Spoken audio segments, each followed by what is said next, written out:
Hi, my name is Managing Kim, and this is part 6 of What is Gender Revisited, where I look at the matter of names, pronouns and labels. We've looked at biological sex, and we've looked at gender expression.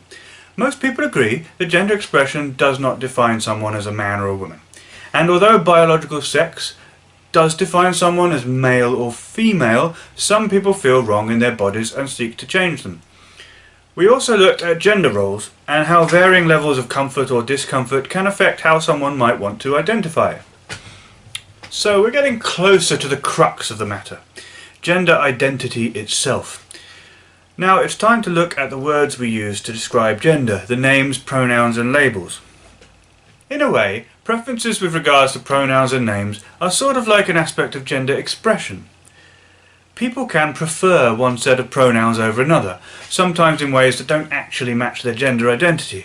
E.g., a male crossdresser may, when it comes down to it, identify as a man, and yet like to use female pronouns and a female name, an alter ego, when cross-dressed. Also, I have observed gay men referring to each other with female pronouns before. This is part of the jokey, subverting narrow definitions of gender thing that often manifests in camp gay circles.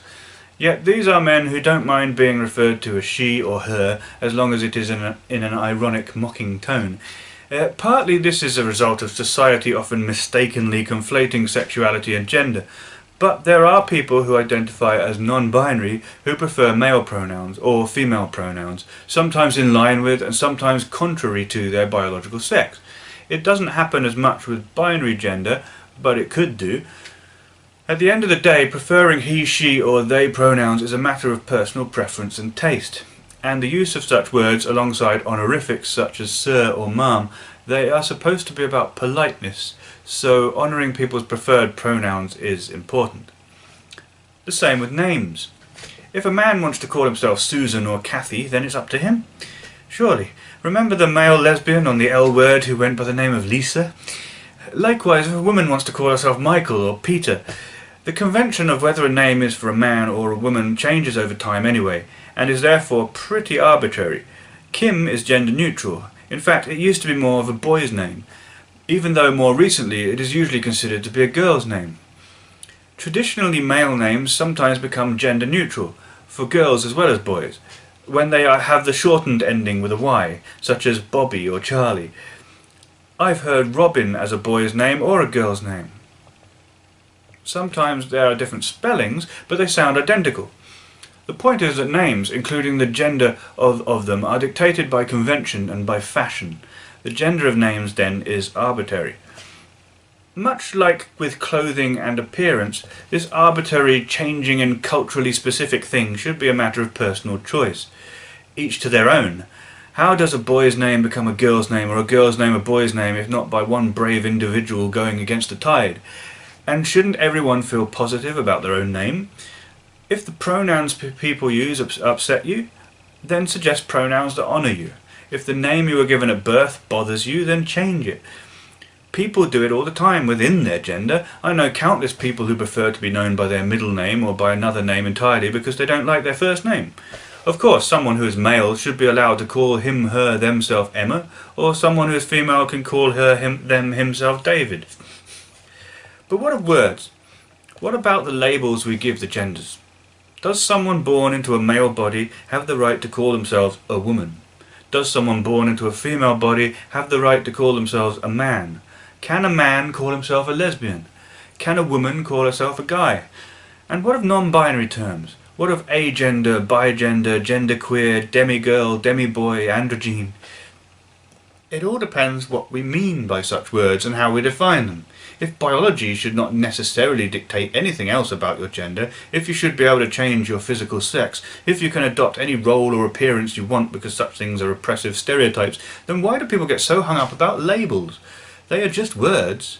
They mean whatever we want them to mean. Of course, some words should be reserved for talking about biological sex. It can be important in some contexts to refer to biological sex. I see no reason why we can't continue to refer to such things as male or female. But gender is largely about social interactions between two classes of people, men and women. But how do we define those things? I will look at the tricky matter of an internal sense of your own gender in my next video. But if people find social gender so limiting and oppressive sometimes, then words can be a powerful way of reaching for freedom. If it turns out that gender is only a social construct, then it is particularly important to play with language, so that those who wish to can free themselves of those constraints. Hell, if there's some real sense of gender in your own head, and you feel that the gender assigned to you is wrong and doesn't fit you, then it's even more important to use the language that honours how you really feel. And if you're different in that respect, and don't have a sense of gender in your own head, then it's even more important that you be allowed to play with language however you want to. They're only words at the end of the day. Man and woman could be defined as identical to male or female, but gender clearly has a lot of social and cultural facets to it, and some people find that strict biological definition hurtful, for the reason that it doesn't fit how they feel comfortable positioning themselves in society. Hell, if you're going to push the social side of gender onto people and have gender affect almost every single aspect of our culture and social interactions, then you can hardly be surprised if people are going to rebel against it and request to switch sides or to opt out of the system completely. Society is attaching all these other aspects of gender onto people and forcing them to engage with it, whether they like it or not, when it doesn't necessarily follow from their biological sex that they'd be comfortable with it. Of course, some people are going to feel uncomfortable with that, and since you've forced them to engage with this matter whether they like it or not, some people are going to decide they fit better in the other category, or that they would rather not be part of it at all. It's their right, it's everybody's right to be comfortable and not hurting all the time, to feel like they're being themselves and not forced to be what someone else thinks they should be. People sometimes play with words anyway, and that should also be okay. It can be useful to demystify these words. The more men and women see themselves in each other's eyes, then the more we can learn to love, trust and forgive each other. And if I want to imagine myself a dragon or a priest or an ancient Egyptian, then where's the harm in that? Can't the same be true across genders? With gay men jokingly calling each other her, or men referring to their feminine or submissive yearnings for strong, perhaps even butch women as lesbian. For that matter, if it goes deeper than humour or playfulness, if someone just feels more complete, if it seems to heal a deep wound for them to think of themselves as female even though they are male, where's the harm, really? Words should be our tools, not our oppressors. And the Buddhist in me says we shouldn't be attached to labels anyway. To subvert, play with, change and own our labels is to realise a deep and spiritual truth, that we are more similar than we are different anyway. Thanks for watching.